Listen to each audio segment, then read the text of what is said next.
Hello everyone, I hope you are all fine. तो आज का जो टॉपिक है हमारा, ये भी एक बहुत इंपॉर्टेंट टॉपिक है। ब्लड में से इस टॉपिक को लिया गया है and that is about platelets. University exam में प्लेटलेट्स में प्लेटलेट की प्रॉपर्टीज़ के बारे में क्वेश्चन पूछा जाता है। प्लेटलेट के फंक्शंस हैं जो कि बहुत इंपॉर्टेंट है। तो आज इस वीडियो में हम प्लेटलेट्स को पूरे तरीके से समझेंगे। तो आप लोगों को इतना तो मालूम ही है, जो प्लेटलेट्स है इसका जो दूसरा नाम है that is thrombocytes and this is one of the formed element of blood. Blood के अंदर दो पार्ट होते हैं, एक प्लाज्मा और दूसरा ब्लड के सेल्स, आरबीसी, डब्ल्यूबीसी और प्लेटलेट। तो प्लेटलेट को हम ब्लड का जो फॉर्म्ड एलिमेंट्स हैं ये कहते हैं। अगर हम देखेंगे तो ये फ्लैट होते हैं, नॉन न्यूक्लिएटेड होते हैं। इनका जो शेप है राउंड हो सकता है, ओवल हो सकता है, और इनके अंदर साइटोप्लाज्म प्रेजेंट होता है which is covered by a unit membrane, है ना। तो एक छोटा सा सेल होता है जिसकी एक मेम्ब्रेन होती है, अंदर साइटोप्लाज्म होता है, बट इसके अंदर न्यूक्लियस प्रेजेंट नहीं होता। ओके, अब they circulate in the blood like other blood cells. जैसे दूसरे ब्लड सेल्स हमारे ब्लड के अंदर सर्कुलेट करते हैं, सिमिलरली प्लेटलेट्स भी ब्लड के अंदर सर्कुलेट करते हैं। अब अगर हम इसकी मॉर्फोलॉजी देखें तो शेप है इसका स्फेरिकल डिस्क शेपेड होते हैं, फ्लैट होते हैं, कलरलेस होते हैं। साइज 2 से लेके 4 micrometre. Site of formation, platelet का जो फॉर्मेशन है ये हमारी रेड बोन मैरो के अंदर होता है और डिस्ट्रक्शन इनका होता है स्प्लीन में। तो स्प्लीन में मैक्रोफेजेस के द्वारा ये जो प्लेटलेट्स हैं ये डिस्ट्रॉय किए जाते हैं। अब अगर हम इनकी उम्र देखें, यानी कि जो एवरेज लाइफ स्पैन है, it is on an average 10 days होता है। ठीक है, नॉर्मल काउंट देखेंगे तो 2.5 लाख पर क्यूबिक मिलीमीटर ऑफ ब्लड, लेकिन अगर हम रेंज की बात करेंगे तो 2 से लेके 4 लाख पर क्यूबिक मिलीमीटर ऑफ ब्लड इनकी नॉर्मल रेंज होती है।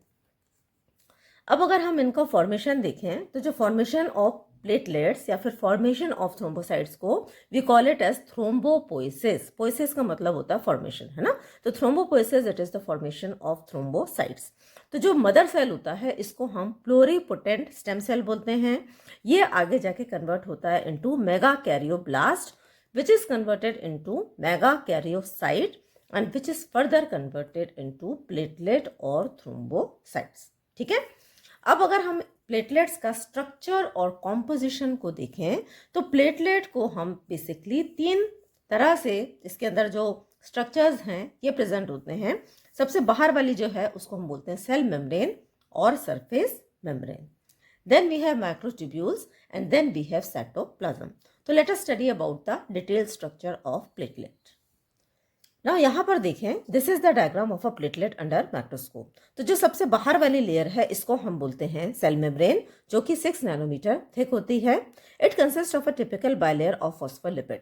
तो अगर हम इसको और ध्यान से देखें तो ये जो फॉस्फोलिपिड की बाय लेयर के द्वारा बनी होती है, इसके अंदर ग्लाइकोप्रोटीन्स भी प्रेजेंट होते हैं।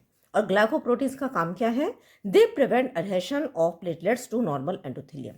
जब भी हमारी ब्लड वेसल्स नॉर्मल होती हैं तो ये प्लेटलेट्स को अडहेयर होने से, एंडोथेलियम से अडहेयर होने से ये प्रिवेंट करने का काम करती हैं। अब एडहेशन क्या होता है इसको हम अभी थोड़ी देर में और देखेंगे जब हम प्रॉपर्टीज ऑफ प्लेटलेट्स के बारे में पढ़ेंगे। ठीक है, तो अभी ग्लाइकोप्रोटीन्स क्या कर रहा है? नॉर्मल एंडोथेलियम से प्लेटलेट को अडहेशन को रोकने, अडहेशन का मतलब होता है चिपकना, चिपकने नहीं देता। That is the function of glycoprotein. अब ये जो फॉस्फोलिपिड्स हैं दे एक्सेलरेट क्लॉटिंग रिएक्शंस, है ना। अब जब ब्लड वेसल हमारी इंजर होती है तो वहां पर ब्लीडिंग होती है, ब्लीडिंग होने के बाद में क्लॉट फॉर्मेशन का एक मैकेनिज्म होता है। तो ये जो क्लॉट रिएक्शन का जो पूरा प्रोसेस है उसको स्पीड अप करने का काम करती है फॉस्फोलिपिड्स। देन इसके अंदर कुछ माइक्रोट्यूब्यूल्स भी होते हैं। They form a ring around the cytoplasm below the cell membrane, है ना। तो यहाँ पे कुछ माइक्रोट्यूब्यूल्स हैं, ये प्रेजेंट होते हैं।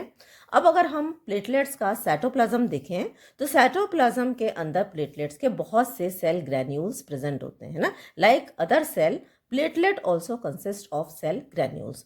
तो क्या क्या प्रेजेंट होता है इसके अंदर? गोल्गी अपैरेटस प्रेजेंट होता है, एंडोप्लाज्मिक रेटिकुलम प्रेजेंट होता है, माइटोकॉन्ड्रियाज हैं, ठीक है, जो कि पावर हाउस जिन्हें हम बोलते हैं, जो कि एटीपी को स्टोर करते हैं, ये प्रेजेंट होते हैं। देन माइक्रोट्यूब्यूल्स हैं, these are present. Microvessels present होती हैं। देन फिलामेंट्स प्रेजेंट होते हैं। और वेरी इंपॉर्टेंट, यहाँ पे 2 तरीके के ग्रैन्यूल्स प्रेजेंट होते हैं। One is alpha granule and another is dense granule. तो जो अल्फा ग्रैन्यूल्स हैं they participate in coagulation and endothelial repair, है ना।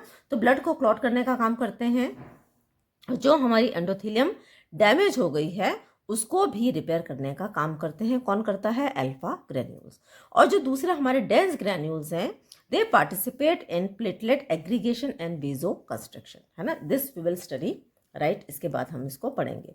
तो प्लेटलेट को एग्रीगेट करते हैं, ब्लड वेसल को कंस्ट्रक्ट करते हैं और इस तरीके से ब्लीडिंग को रोकने का काम करते हैं, ठीक है।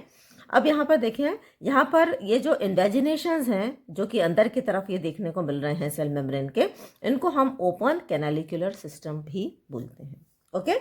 अब इसके अलावा प्लेटलेट्स के अंदर प्रोटीन्स भी प्रेजेंट होते हैं और ये जो प्रोटीन्स हैं वैसे तो और भी होते हैं, लेकिन मेनली ये 4 तरीके के होते हैं। पहला है कॉन्ट्रैक्टाइल प्रोटीन्स, जिसके अंदर आते हैं actin and myosin, which are responsible for contraction of platelet. तो प्लेटलेट को कॉन्ट्रैक्ट करने का काम करते हैं एक्टिन एंड मायोसिन। इसके अलावा थ्रोम्बोएस्थेनिन भी एक प्रोटीन होता है जो कि ब्लड को, जो कि क्लॉट को रिट्रैक्ट करने का काम करता है ना। जब क्लॉट बनता है, ब्लीडिंग होती है, ब्लीडिंग के बाद में ब्लीडिंग रुकती है, ब्लीडिंग रुकने के बाद में क्लॉट बनता है, खून का थक्का बनता है, और क्लॉट बनने के बाद में वो जो क्लॉट का जो वॉल्यूम है वो मिनिमाइज होता है, कम होता है, जिसको हम बोलते हैं क्लॉट रिट्रैक्शन। क्लॉट सिकुड़ता है, उसके लिए थ्रोम्बोएस्थेन इज रिस्पॉन्सिबल। अब वॉन बिली ब्रांड फैक्टर भी प्रेजेंट होता है, ये एक प्रोटीन होता है and it is responsible for adherence of platelet. Platelet को चिपकने में हेल्प करता है von Willebrand factor. Then fibrin stabilising factor है जो कि एक क्लॉटिंग फैक्टर होता है ना।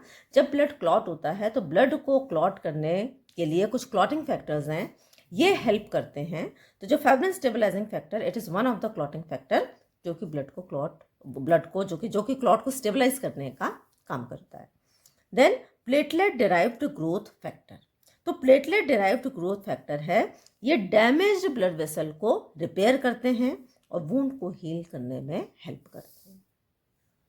अब हम पढ़ेंगे properties of platelet and this is very very important. तो प्लेटलेट्स की 3 प्रॉपर्टीज होती हैं, जिसको आप 3A भी बोल सकते हैं: adhesion, activation and aggregation and agglutination. These are the 3 properties of platelet, है ना। अब हम समझते हैं कि इन प्रॉपर्टीज से हमारा क्या मतलब है। पहला है प्लेटलेट अडेशन। अडेशन का मतलब होता है चिपकना।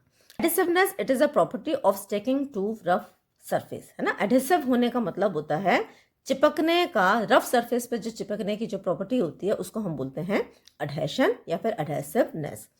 अब injury to blood vessel, for example this is a blood vessel, ठीक है। ब्लड वेसल है, ब्लड वेसल की जो अंदर वाली ये जो लेयर होती है इसको हम बोलते हैं endothelium and it is made up of collagen.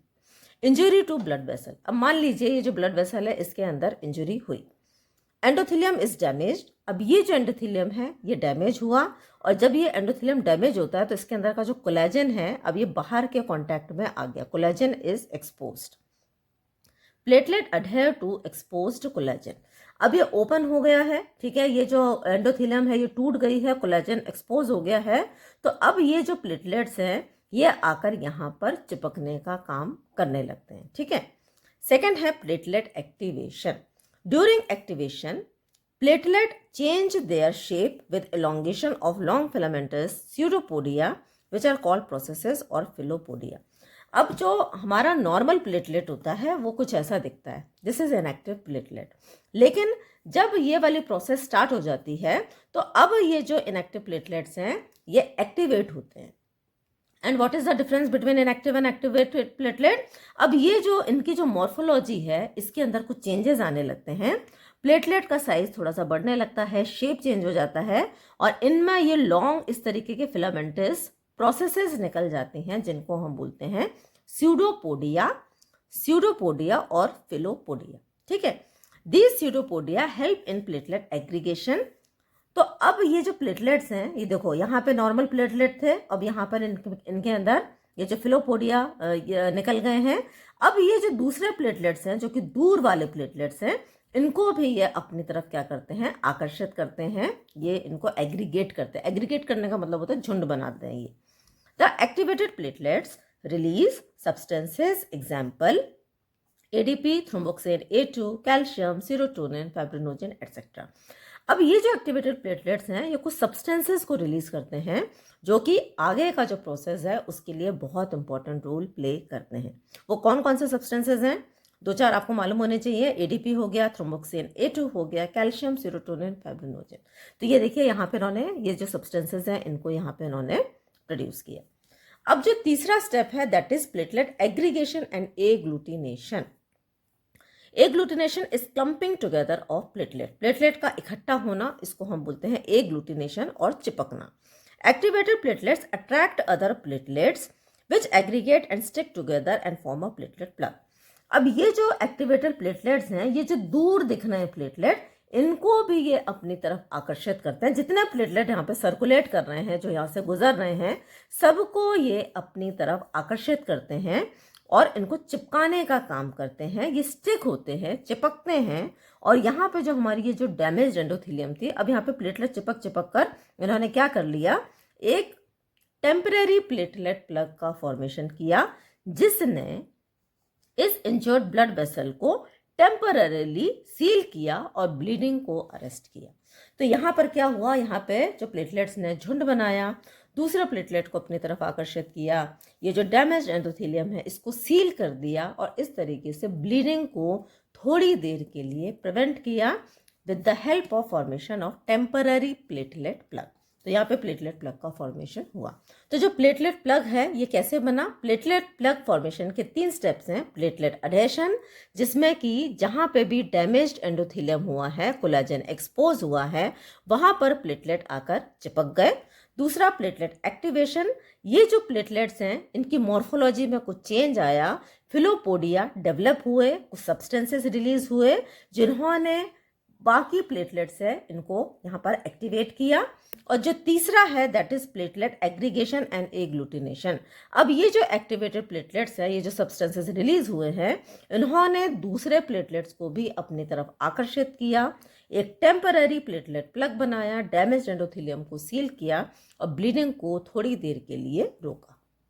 And finally we come to the functions of platelet. तो प्लेटलेट के क्या क्या फंक्शंस हैं? सबसे पहला, रोल इन प्राइमरी हीमोस्टैसिस। हीमोस्टैसिस का मतलब होता है ब्लीडिंग का रुकना। इसके 2 स्टेप होते हैं, एक प्राइमरी और दूसरा सेकेंडरी।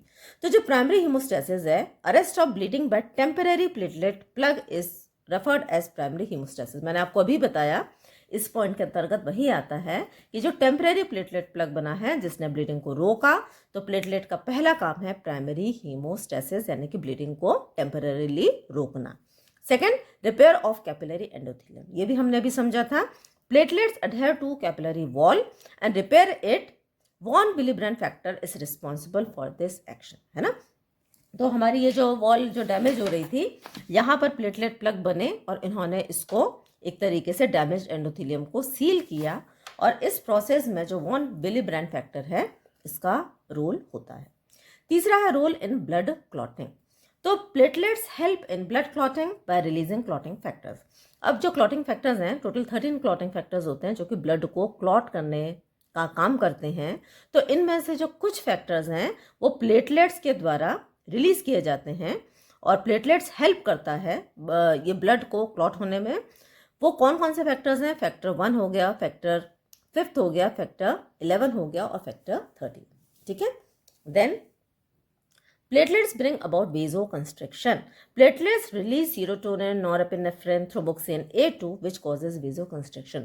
जैसे ही हमारी जो एंडोथेलियम है, हमारी ब्लड वेसल डैमेज होती है, तो जो सबसे पहले है ब्लड वेसल थोड़ी सी वेजो कंस्ट्रिक्ट होती है।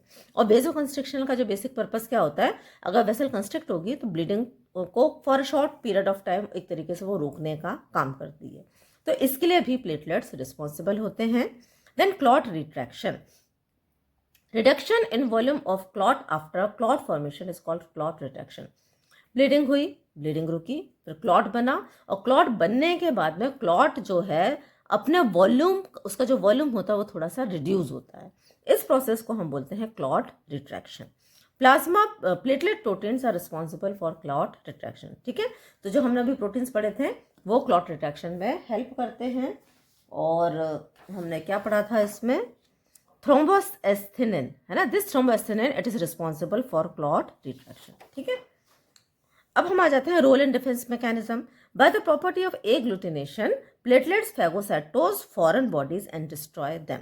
तो प्लेटलेट्स की जो प्रॉपर्टी है एग्लूटिनेशन के, एक दूसरे से जो चिपकते हैं, इसके माध्यम से ये जो फॉरेन जो पार्टिकल्स हैं जो कि हमारे लिए नुकसानदायक हैं, उनको भी ये फैगोसाइटोस करते हैं और उनको डिस्ट्रॉय करते हैं. Then the seventh function is wound healing. Platelet derived growth factor multiplies endothelial cells and fibroblasts and help in wound healing in the blood vessel. अब जब ब्लड वेसल के अंदर डैमेज हुआ है तो उसको हील भी होना पड़ेगा, और हील होने के लिए जो एंडोथेलियल सेल्स हैं और जो फाइब्रोब्लास्ट हैं उनका मल्टीप्लिकेशन होना पड़ेगा. तो ये जो मल्टीप्लिकेशन है, it is done with the help of platelet derived growth factor. Again this is a protein, है ना, ये भी हमने पढ़ा था. ये देखिए, प्लेटलेट डिराइव्ड ग्रोथ फैक्टर क्या कर रहा है, रिपेयर कर रहा है डैमेज्ड ब्लड वेसल को और वुंड हीलिंग में ये हेल्प कर रहा है. ठीक है, तो ये है फंक्शंस ऑफ प्लेटलेट. और लास्ट में हम आते हैं वेरिएशन इन प्लेटलेट काउंट. तो अगर प्लेटलेट का काउंट नॉर्मल से ज़्यादा हो जाएगा, उस कंडीशन को हम बोलते हैं थ्रोम्बोसाइटोसिस, और अगर प्लेटलेट का काउंट नॉर्मल से कम हो जाएगा, उस कंडीशन को हम बोलते हैं थ्रोम्बोसाइटोपिनिया. तो वो कौन कौन सी कंडीशंस हैं जिसमें कि प्लेटलेट काउंट बढ़ जाएगा? पहला हो गया ल्यूकेमिया, जिसमें वाइट ब्लड सेल्स का भी काउंट बढ़ जाता है. दूसरा है पॉलीसाइथेमिया वेरा, जिसमें आरबीसी काउंट बढ़ जाता है और प्लेटलेट काउंट भी बढ़ेगा. तीसरा स्प्लीनेक्टमी, जब स्प्लीन में जाकर प्लेटलेट डिस्ट्रॉय होते हैं तो स्प्लीन ही नहीं होगी, तो उस कंडीशन में प्लेटलेट काउंट बढ़ जाता है. उसके बाद stress, high altitude exercise, these are also some of the conditions जहाँ पे प्लेटलेट काउंट बढ़ेगा. कम कहाँ पे होगा? तो aplastic anaemia which is the disorder of the bone marrow, then pernicious anaemia, then splenomegaly जब स्प्लीन एनलार्ज हो जाती है, and X-ray irradiation. So these are some of the points जहाँ पे प्लेटलेट काउंट कम होता है. तो यहाँ पर आज इस वीडियो में हमने प्लेटलेट्स क्या होते हैं, क्या उनके मॉर्फोलॉजी है, क्या उनका स्ट्रक्चर है, क्या उनकी प्रॉपर्टीज़ है, क्या उनका फंक्शन है, और उनका जो वेरिएशन है फिजियोलॉजिकल एंड पैथोलॉजिकल किन कंडीशंस में होता है, इसके बारे में हमने डिस्कस किया. आई hope you have understood this topic. तो अगर आपको वीडियो समझ आया है तो वीडियो को लाइक करें, चैनल को सब्सक्राइब करें, वीडियो को शेयर करें. Thanks for watching.